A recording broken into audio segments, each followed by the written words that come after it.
I think I know what the outcome will be, and I think Speaker Boehner knows as well. He's going to lose. So why in the world are we allowing this ship of state to founder over two social issues, closing down the EPA's functions and closing down women's access to health care? That's where they are. It's no longer about the deficit. All the deficit hawks and all the speeches you've heard, that's over. And I find it hard to believe that there are actually some people who think a government shutdown is a good thing politically. There was a statement in the printed in the Washington Post this week on April 5th. The Republicans gave the Speaker an ovation when he informed them to begin preparing for possible shutdown. An ovation. So some people apparently believe in that caucus that a government shutdown is a good thing. Some of them, Congressman Pence of Indiana, has been very forthright and direct. Let's shut it down, he says. How do you answer the basic question that's been posed so many times? What does that do to the reputation of the United States of America around the world? That our government is going to shut down? What does it do in terms of the state of our economy, which is coming out of a recession, trying to put people back to work? We know what the predictions are. Any government shutdown will reduce economic growth at a time when we desperately need more economic growth and more jobs. And the longer the shutdown goes on, the worse it is in terms of unemployment and economic growth. We also know that even though some Republicans in their caucus were cheering on the idea of a government shutdown, basic services essential to the operation of this government and the safety of our nation will be in peril and danger. People who literally give their lives in service to this country will be wondering from day to day and hour to hour whether or not we are going to continue to finance this government. The clock runs out at midnight tomorrow night. Between now and then, I hope that Speaker Boehner comes to his senses and appeals to his Republican caucus and tells them you can't have everything.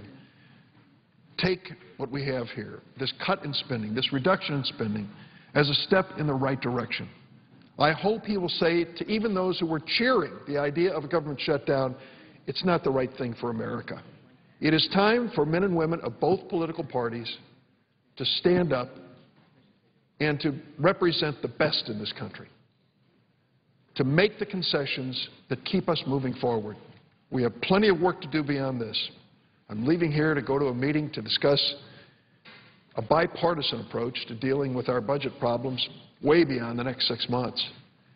If we are going to create an atmosphere and an environment for bipartisan cooperation, it doesn't start with a government shut down. If there are any Republicans who believe that this is a sound strategy, that somehow this will endear them to the American people, I think they're making a mistake.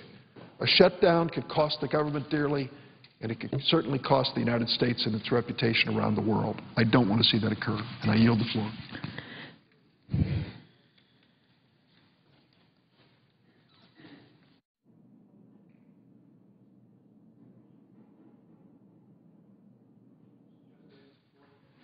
The clerk will call the roll. Mr. Akaka.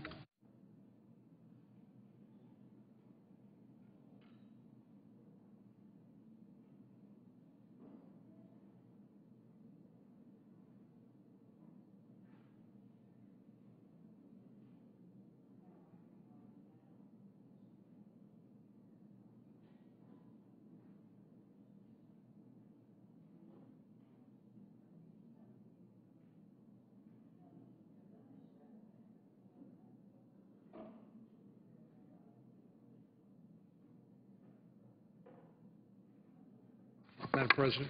The senator from Texas is recognized. Thank you, Madam President. I ask unanimous consent that the quorum call be rescinded. Without objection, so ordered. Madam President, sometimes when my constituents come to Washington, D.C., I tell them, welcome to the District of Columbia, 68 square miles of logic-free environment where perception is reality.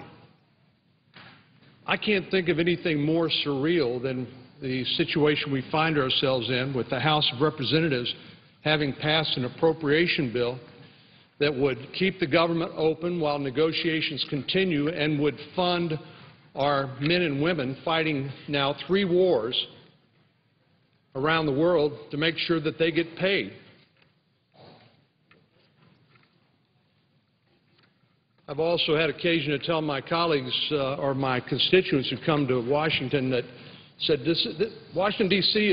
is a lot like Disneyland. It's a fun place to visit, but it's not real. And when you really get in trouble, when members of Congress get in trouble, is when they think Washington is real, because it's not. What's real is what's back home, where people have common sense, where people try to solve problems working together rather than play endless political games.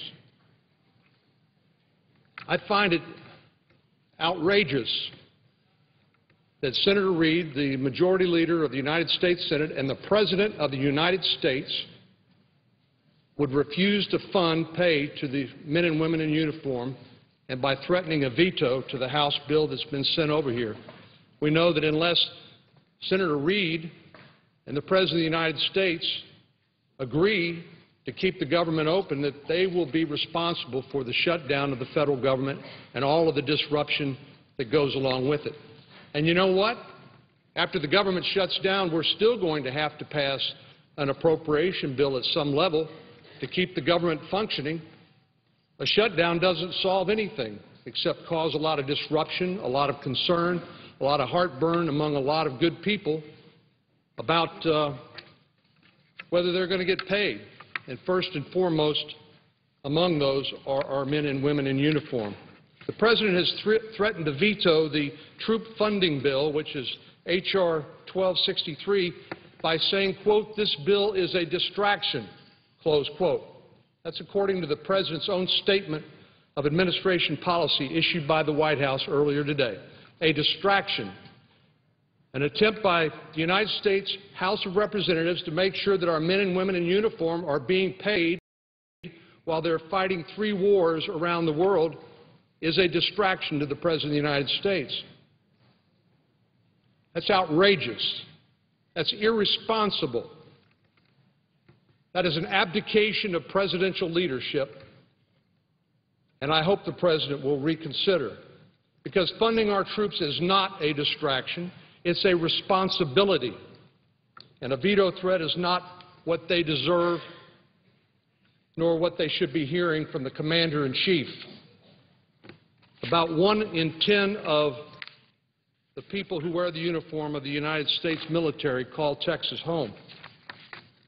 Those Texans are among the roughly 100,000 U.S. troops currently deployed in Afghanistan, many of whom are serving multiple deployments away from home and away from their families. Some of them are, for example, members of the Texas Army National Guard's 176th Engineer Brigade headquarters that is currently handling engineering projects for about 1/2 of the country. Other Texans are among the roughly 40,000 troops still deployed in Iraq. Some of these are members of the Texas Army National Guard's 36th Infantry Division headquarters that's currently providing command and control for about 1/3 of that country. Texans are also supporting the mission in Libya, although many are perhaps unclear about what the mission is. And Texans are on board more than a dozen Navy vessels currently providing humanitarian assistance off the coast of Japan. The President's threat to veto funding for these troops is irresponsible and shows his willingness to risk a shutdown of the government and deny them the pay they are entitled to, rather than to accept responsibility and to face the fiscal facts. For nearly 200 days, our federal government has operated without a budget because of an irresponsible approach to one of the most basic functions of the federal government, to keep the lights on, to keep the government operating, and to accept responsibility for those decisions. We know that Democrats, while they've controlled the White House and both branches of the legislature, the House and the Senate, they failed to pass even a budget last year, even a budget. every family in America, every small business, everyone other than the federal government and Congress has to operate on a budget. But only Washington can continue to spend money that it doesn't have, about 40 cents on every dollar.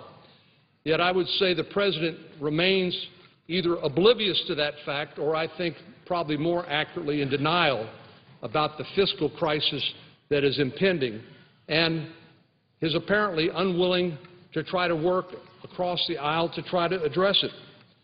I think it's imperative that the Majority Leader allow the Senate to vote on the House-passed measure, which we could do by unanimous consent, if not today, then tomorrow, before the looming shutdown tomorrow night. It is clearly in Majority Leader Reid's hands, and it is in the hands of the President of the United States, if he would withhold his veto, allow negotiations to continue, and to make sure that our troops were funded as they should be. The troop funding bill would fund the Department of Defense through the end of the fiscal year, and it represents a bicameral, bipartisan agreement that was reached last December on funding of the Department of Defense. It is past time for this legislation to be enacted, particularly given that in the months that have passed since December, America now finds itself engaged in a third war, entered into without congressional authorization, without any clear mission, and frankly, 21%, according to a poll, only 21%, according to a recent poll I saw, actually believe that the mission is clear. Well, I'm with the other 79%. I don't know what the mission is. The President said it was a humanitarian mission, although when he obligated the United States military to go in, he immediately outsourced the responsibility for it to NATO, which did not have the assets and the resources in order to protect the rebel forces who continued to be killed by Gaddafi's troops.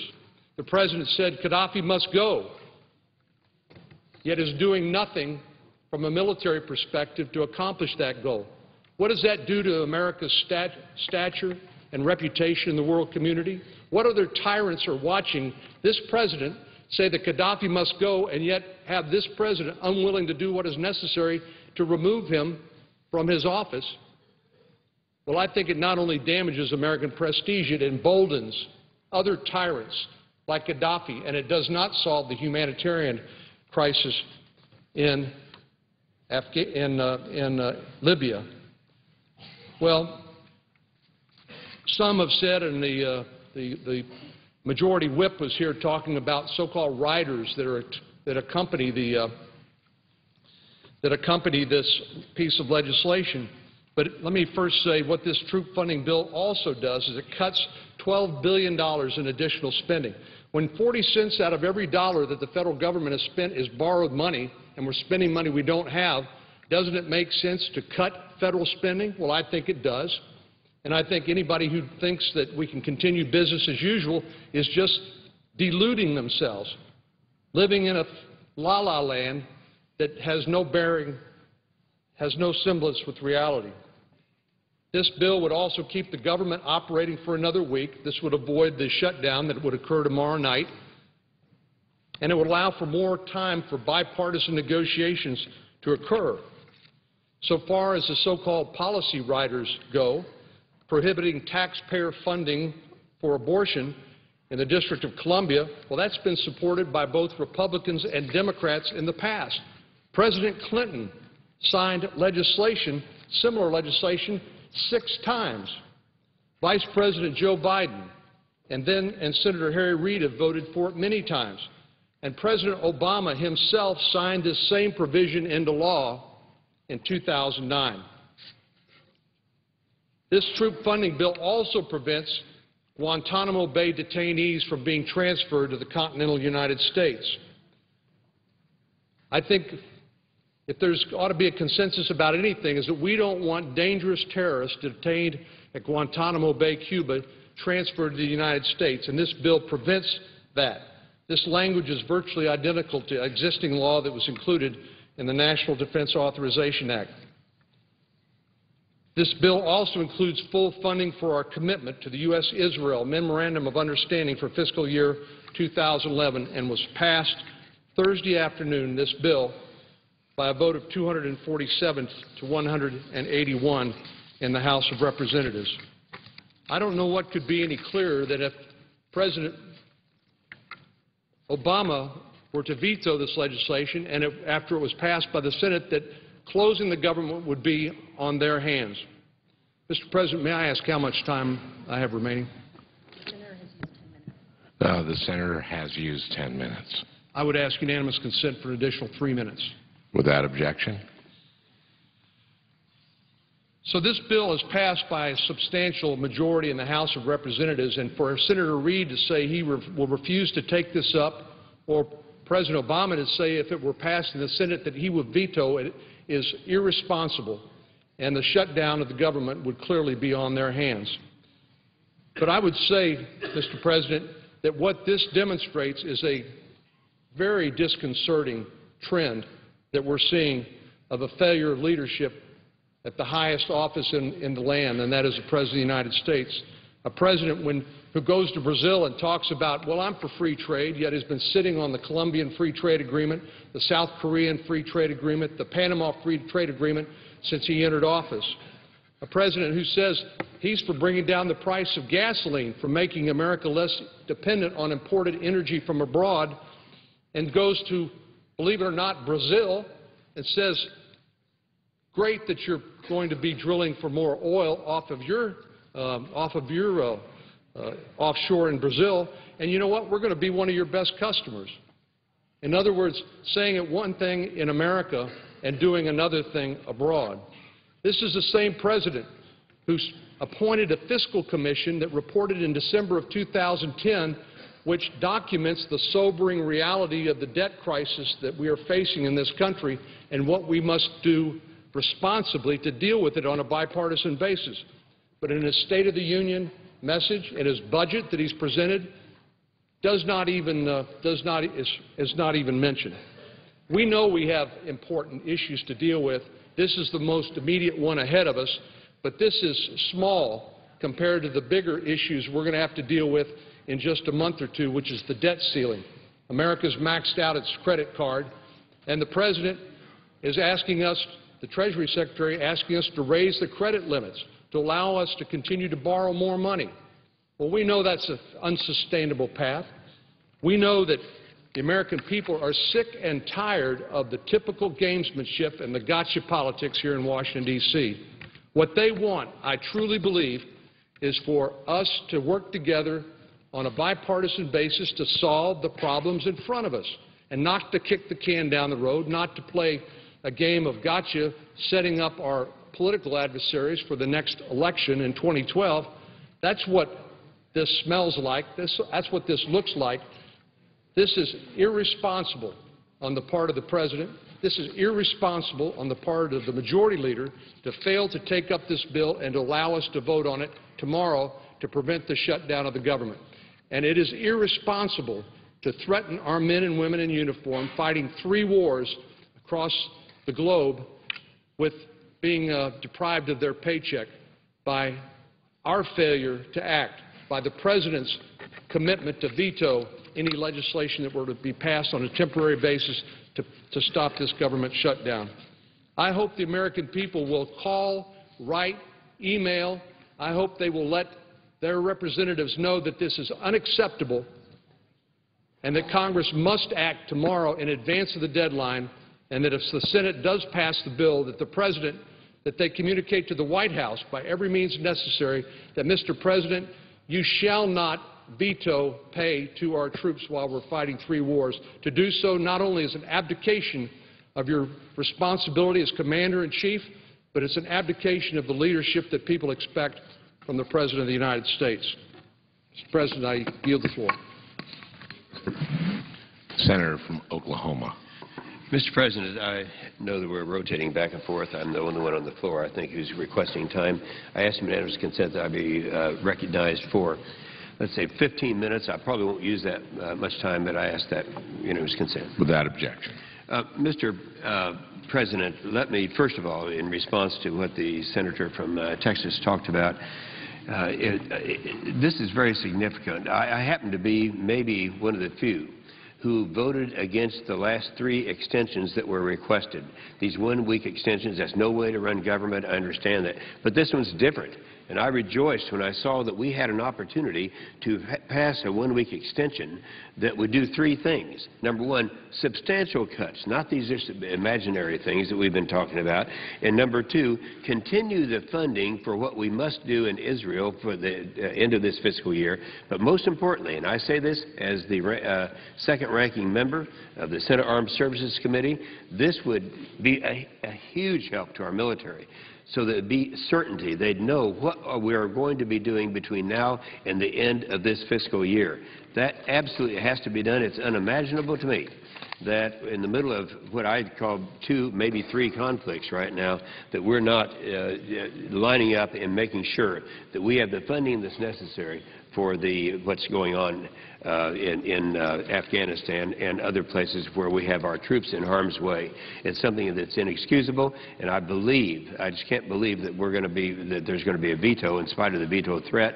This is our opportunity to have the time to be fiscally responsible, and I hope we are. That's not why I'm here, however, and I just want to be sure that something that I've been talking about the last 4 days has now come to a peak where we must do something.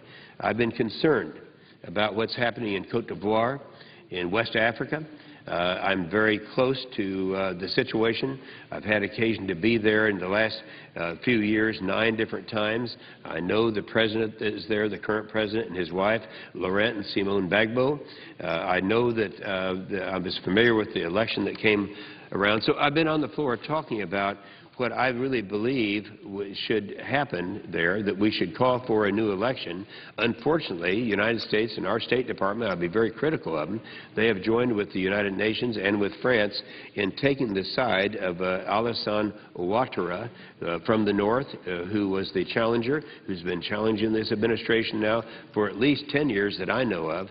And I got a scathing reply from the ambassador to the United States from France, and I'm not going to read it. I'm not going to enter it into the record. It doesn't make any sense. I only want to mention a couple of things and respond to a couple of things that were in that letter. First of all, they talk about the fact that this was a legitimate election and that it was certified properly and it was in accordance with the Constitution of Cote d'Ivoire, and I don't believe that's. I would respond to that by saying the independent Electoral Commission did not fulfill its constitutional mandate to announce the final provision vote tallies within 3 days. That's what the Constitution says in the country of Cote d'Ivoire and West Africa.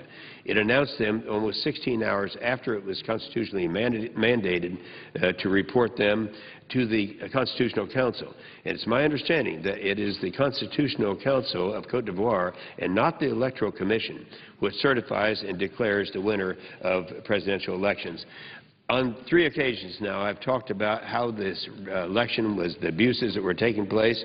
In one case, we had information that was given to me by members of the opposing party to President Gbagbo, where they submitted that in one of the 5 regions in the north, now let's keep in mind the challenger, Ouattara, is from the north, the Muslim area up there.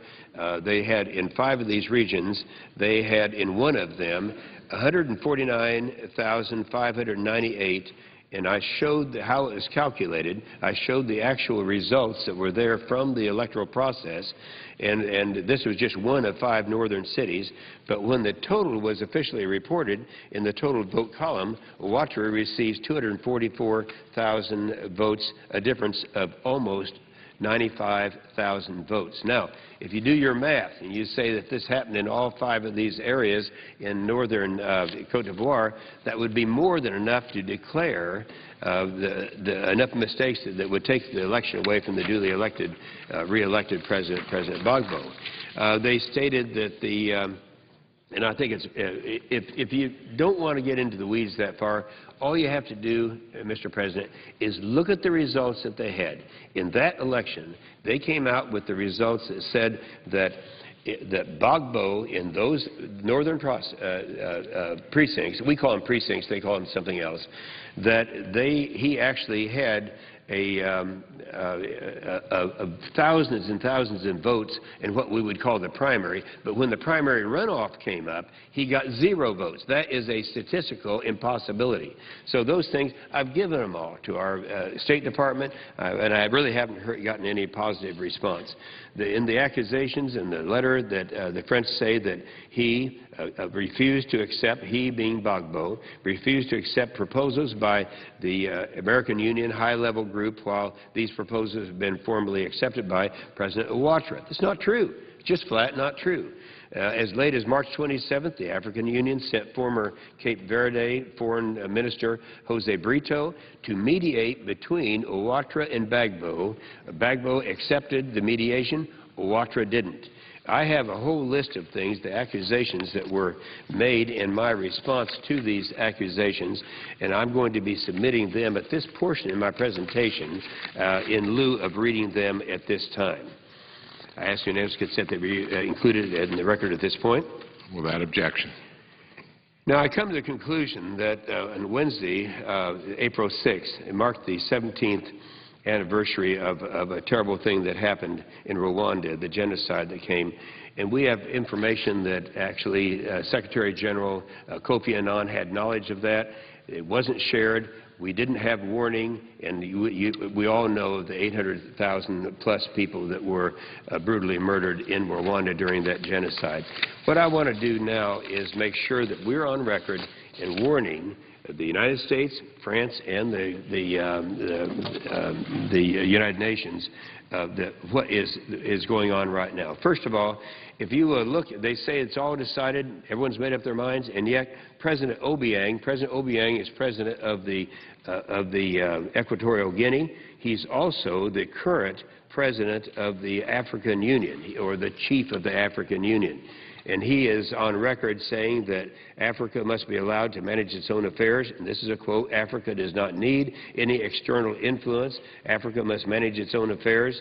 And this is the president who is the head right now of the African Union. President Sarkozy, he had said, so there's no doubt about whether or not he's authorized his troops to go in there and participate in these raids that have taken place, 2 of them that I'll describe in just a minute.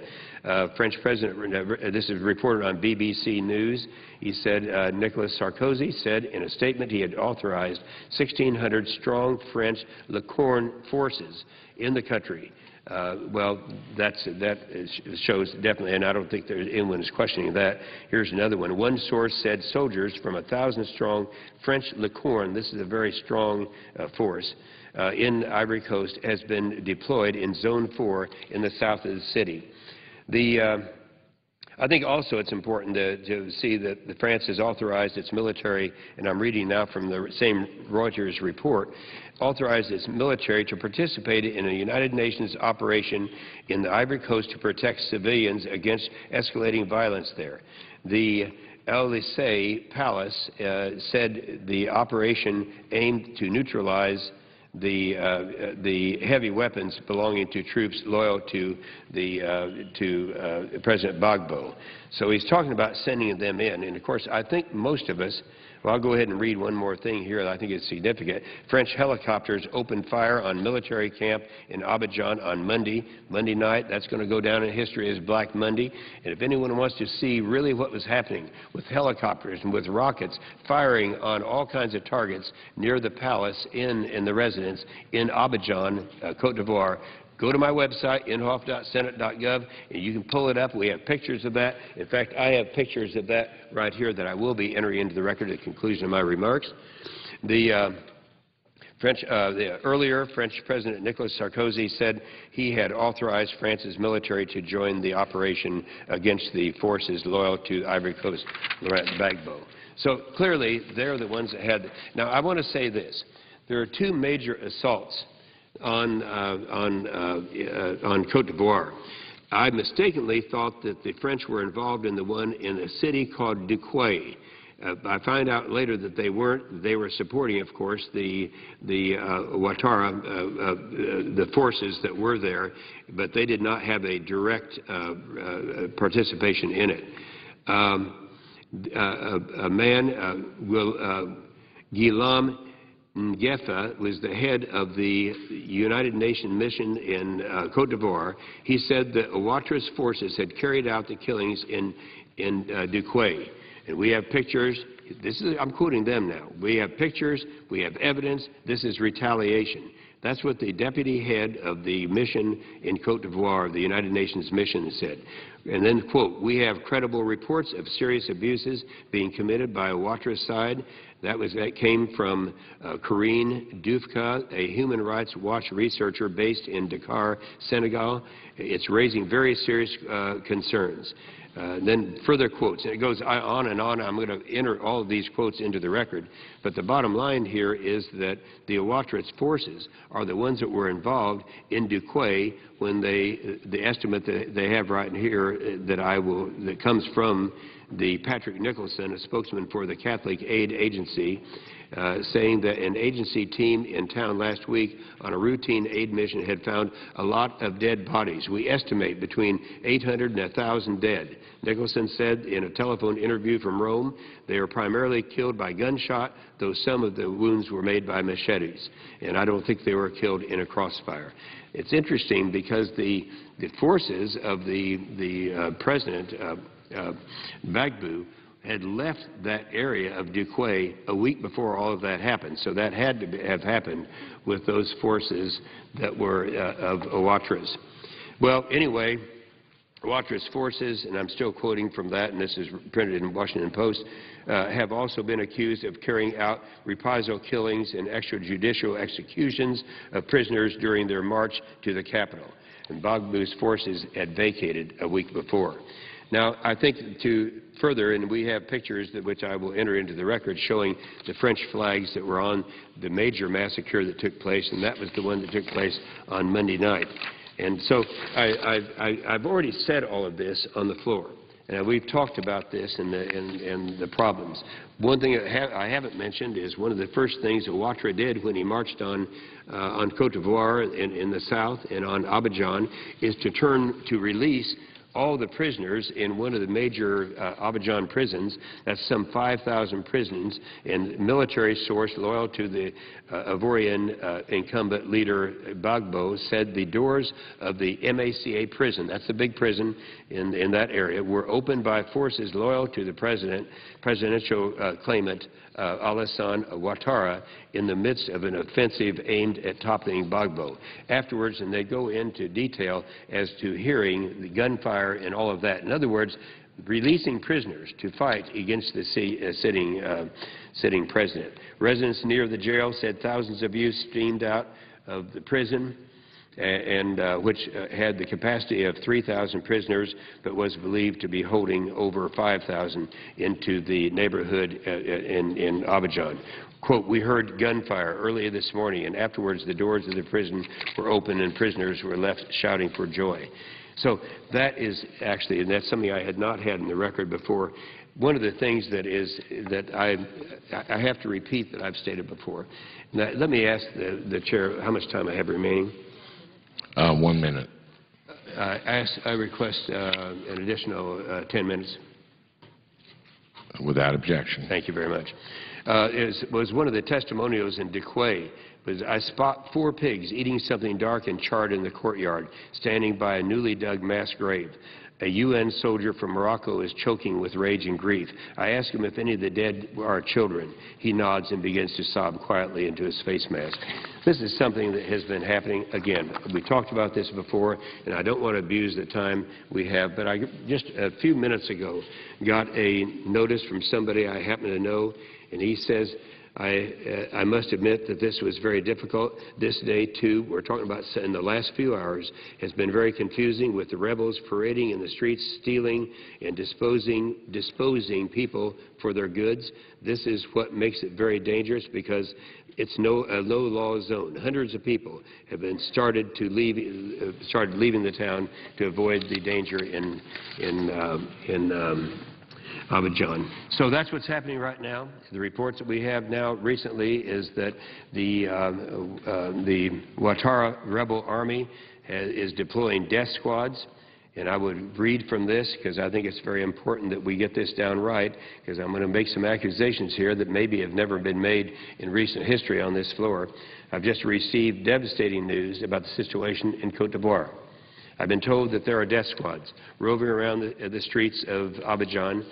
They use the word disappearing supporters. Did they kill the supporters of President Gbagbo? Probably so, but they use the word disappearing because there's no accounting of them. These death squads are led by soldiers of Ouattara's rebel army. They have already killed 400 people in the last few hours. I'm talking about contemporary right now. If we do nothing, this soon will include the murder of President Gbagbo and his wife Simone. Ouattara's armed rebels are supported by militarily by the United Nations and the French government. So I call upon the United Nations Secretary General Ban Ki-moon and French President Sarkozy to condemn and halt immediately these death squads. Now, if they don't do it, I would charge that they are complicit in allowing these death squads to operate freely in the streets in Abidjan. And it also calls for immediate ceasefire. I'll conclude and just say that I remember well because I was around when this happened, and when we knew, some people knew, we didn't know in advance what was going to happen in Rwanda. President Kagame didn't know what was going to happen in Rwanda, but Kofi Annan apparently for the United Nations did know what was going to happen and elected not to say anything about it, so that they weren't warned. And 800,000 mutilations later, we know what the genocide was all about. But we know now. We know the death squads are there. The death squads have already killed, according to these reports, some 400 people in the last few hours. And if we don't do anything about it, I have in my own mind, I feel very certain that those death squads that are run by Ouattara's rebel army will reach the hiding place of President Gbagbo and his wife Simone and their family, and they too will be murdered. So if we don't do anything, we have now been warned that that can happen, and the very easy way to stop it would be to intervene and stop the death squads that are roaming around in Abidjan in the country of Côte d'Ivoire. With that, I will yield the floor in a suggested absence of a quorum. Clerk will call the roll. Mr. Akaka.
Mr. President. The senator from Oklahoma. Mr. President, I ask unanimous consent that the quorum call and process be vitiated. Without objection. And I ask that I be recognized in morning business until such time as somebody else comes in and wants the floor. Without objection. All right. I didn't get a chance to elaborate on the subject that was covered by the senator from Texas, Senator Cornyn. But I think it's very important because when we are faced with the shutdown of government, and I happened to be here in 1995, I remember it. Frankly, it wasn't as bad as everybody said it was going to be. But nonetheless, this is something that is totally avoidable right now. We have an opportunity to do a 7-day extension that will take care of the military needs that we have, and I think it's extremely important that we do so. But I want to also mention the vote that took place yesterday. The last vote, we had 4 votes having to do with the over-regulation, that I would have to call it, of the Environmental Protection Agency. The first three amendments, before they came to my amendment, were offered by Democrats. Democrats I have a great deal of respect for, but in each one of these amendments, they made it very clear that the author of these amendments, all Democrats, thought that it was not the place for the Environmental Protection Agency to do what Congress is supposed to be doing in terms of regulation of greenhouse gases. And the votes were overwhelming. In terms of the fact that they didn't have the Democrats supporting him because they were temporary fixes. The only real vote that took place was mine. I introduced a legislation several weeks ago in concert with my colleague over in the House of Representatives, Fred Upton, to take out from the Environmental Protection Agency the jurisdiction of regulating greenhouse gases. We all know how it happened. We all know that since 2003, members of this Senate have introduced legislation to call for cap and trade under the assumption that catastrophic greenhouse global warming is taking place from anthropogenic gases, and we have been able to defeat all of those. And so while there's been a real effort by this administration to regulate greenhouse gases and do it by legislation, when they finally realized that that wasn't going to happen, that they were not going to be able to garner the sufficient votes to pass a bill that would allow for a cap and trade system. And by the way, the cap and trade system would have amounted to somewhere between $300 and $400 billion a year as a tax increase, which would have been the largest tax increase in the history of this country. And when the President Obama, decided that we were not going to, in the wisdom, I have to say, of both the House and the Senate, pass anything that was going to be a cap and trade bill, he said, that's fine, we'll do it through regulation. That's how this whole thing started.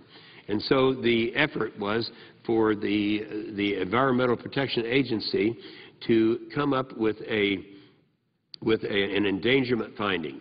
An endangerment finding would say that greenhouse gases, anthropogenic gases, methane were dangerous to the health. Well, this is something that has to be based on science. I can remember asking the director of the Environmental Protection Agency, Lisa Jackson, I have a great deal of respect for, said, if you have an endangerment finding, it's going to have to be based on science. What will the science be? The answer was the science will be the IPCC, which, for the edification of anyone who's not aware of it, that's the United Nations. They're the ones who started this whole thing, and they're the ones who would be in a position to try to force the regulation. Well, anyway, the time has gone by now, and since that time, we have almost unanimity in this body and in the other body also that we don't think that the Environmental Protection Agency has the ability or the authority to regulate greenhouse gases and to do administratively what we refuse to do through our own bills that we would pass. So that's where we are today, and I just think that one of the things that I am very thankful for is that my amendment actually got 50 votes. The vote was 50-50. And it's pretty much down party lines. But the people who are voting against my amendment were saying we want to have the Environmental Protection Agency to have this authority, the authority that would be an overregulation of not just the oil and gas industry, but all other industries also. Primary target for them would be fossil fuels. The fact that we have oil, gas, and coal, by the way, I have to say it's a fairly recent finding by the congressional research that we in the United States have the largest reserves, recoverable reserves of oil, gas, and coal of any country in the world. Now, this is something you hear on the other side. We've heard President Obama say several times that we only produce 3% of the oil, and yet we use some 25% or whatever it is. Yeah, those are proven reserves. The difference is a proven reserve means you have to drill and prove that it's there, but government won't let us drill. I'm talking about the East Coast, the West Coast, the Gulf, the Northern Slope.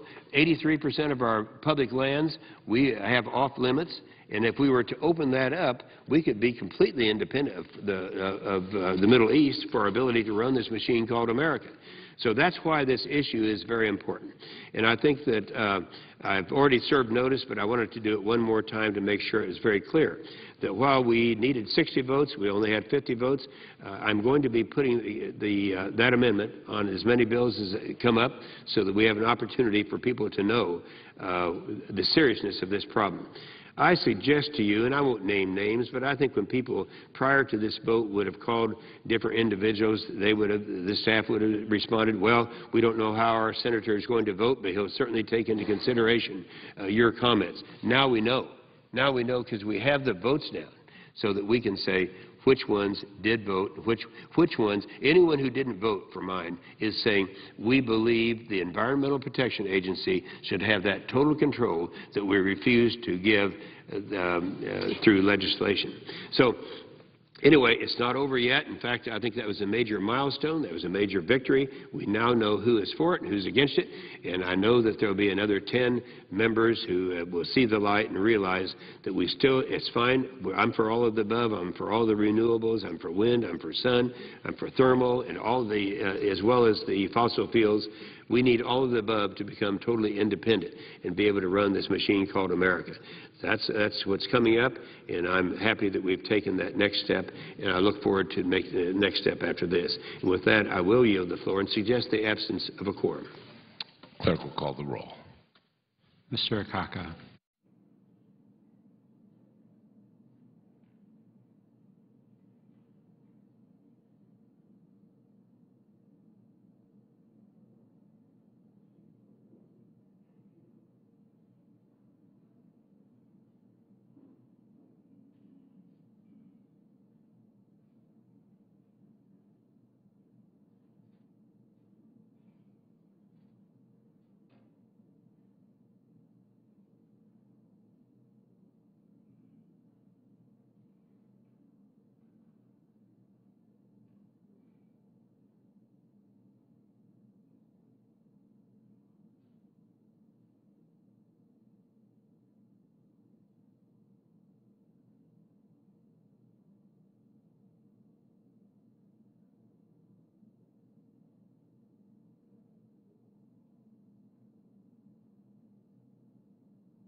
Senators have been coming to the floor today to talk about federal spending and the possibility of the federal government shutting down because there's no spending bill in place. The House today approved a one-week extension of federal spending to keep the government running past midnight tomorrow night. That's when the current temporary spending bill expires. The House vote was 247 to 181. The measure includes a proposed $12 billion in cuts and 6 months of funding for the Defense Department. That bill now comes here to the Senate, where Senate Majority Leader Reid says it's a, quote, non-starter. And say it's approved by the Senate, President Obama has threatened to veto the bill if it reaches his desk. So where does the spending debate go from here? President Obama has asked Senator Reid and Speaker John Boehner to another meeting at the White House that's scheduled for 7 p.m. Eastern Time. We'll have coverage of what, if anything, comes out of that meeting. Meanwhile, Congressional Quarterly, writing, and Senator Durbin on the floor a while ago said that House and Senate negotiators have largely agreed on funding levels, but that a deal preventing a government shutdown is being held up by differences over policy, abortion and environmental policy. Here are Senate Republicans and Democrats from earlier today talking about 2011 federal spending. Ask consent to speak as in morning business for 15 minutes. The senator, without objection, the senator is recognized for 15 minutes. Mr. President, I rise today to express my strong concerns about the direction that Republicans and the Tea Party want to take our country, beginning with an irresponsible government shutdown simply for the sake of pursuing a social agenda, and continuing their reckless budget plan that will devastate seniors and those most vulnerable over the next decade while rewarding millionaires with even more tax breaks.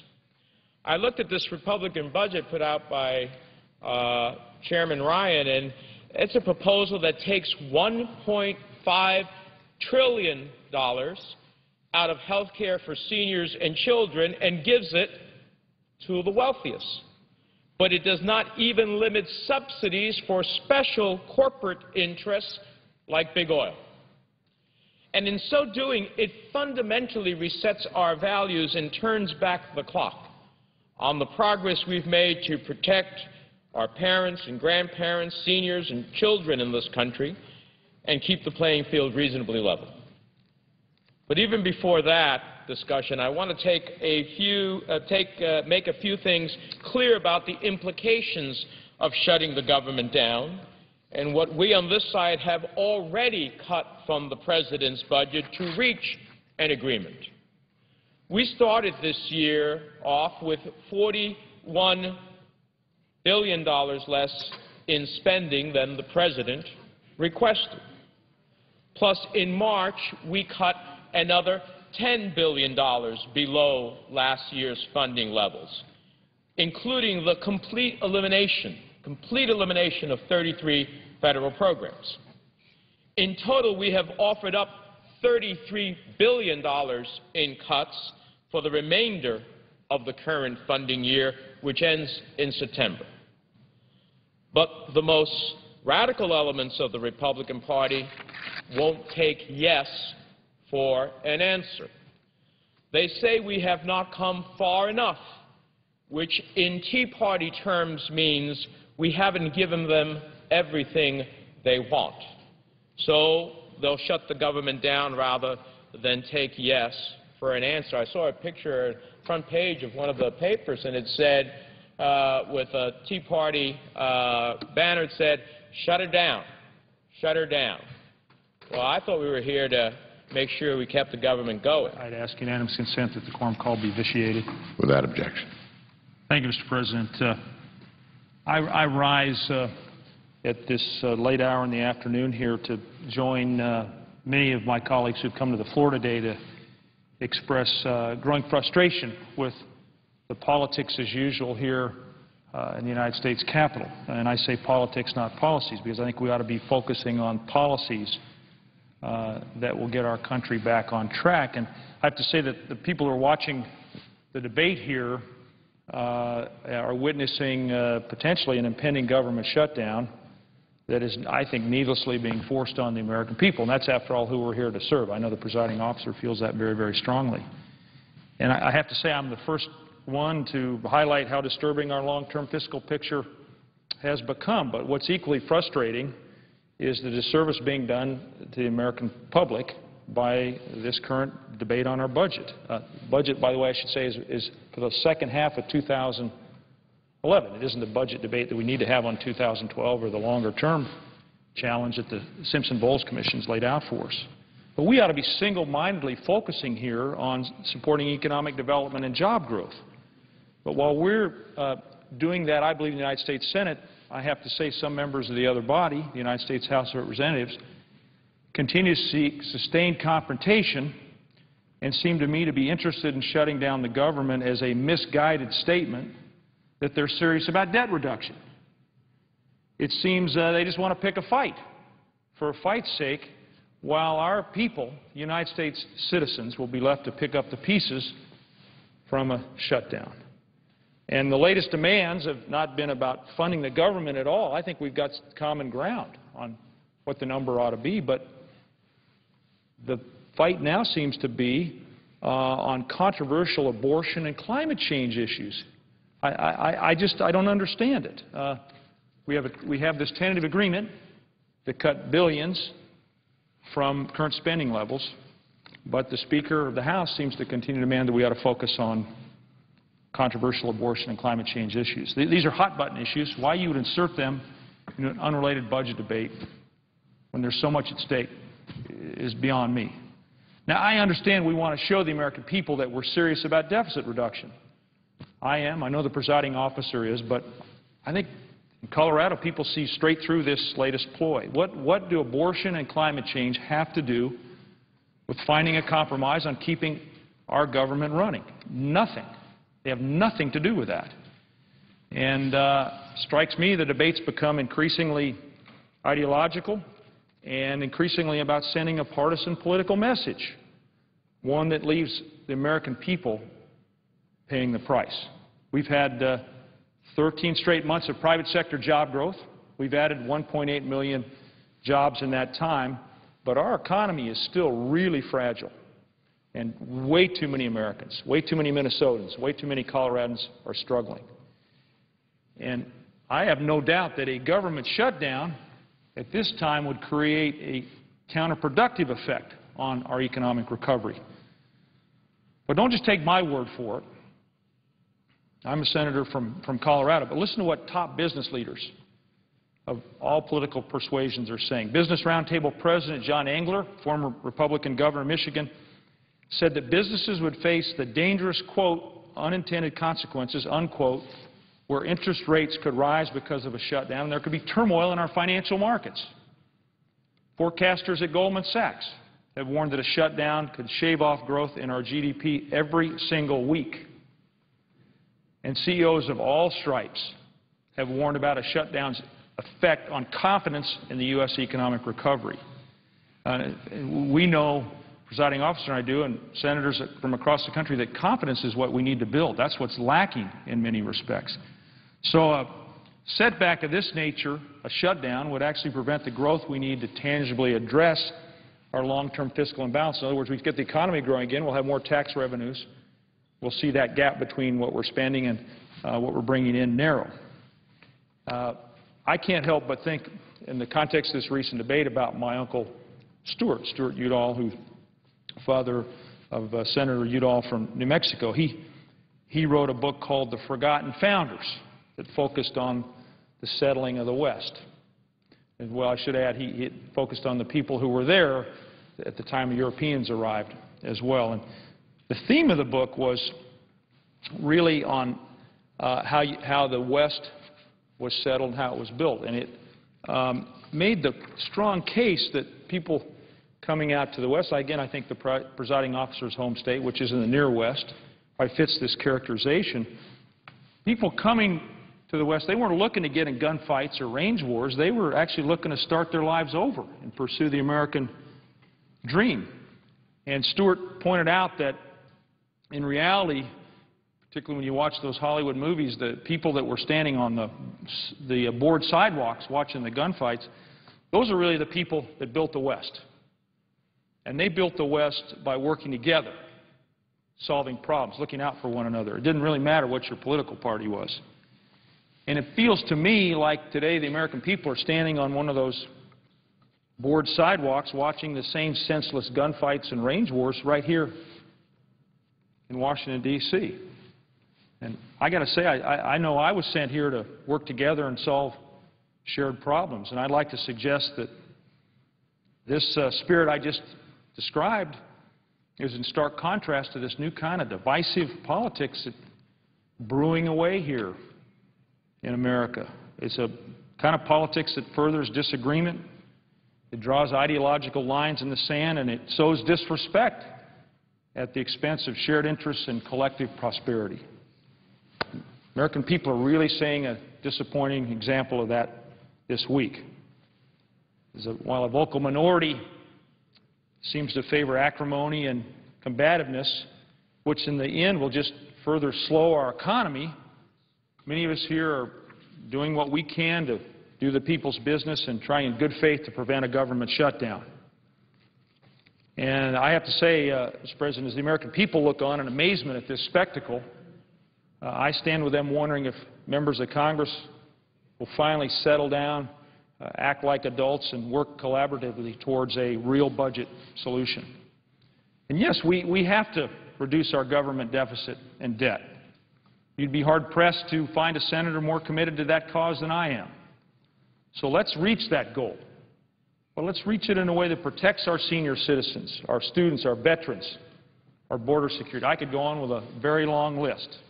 Let's do it in a way that slashes spending but doesn't harm our fragile economic recovery or divert our attention on the divisive social issues. We can't afford a government shutdown.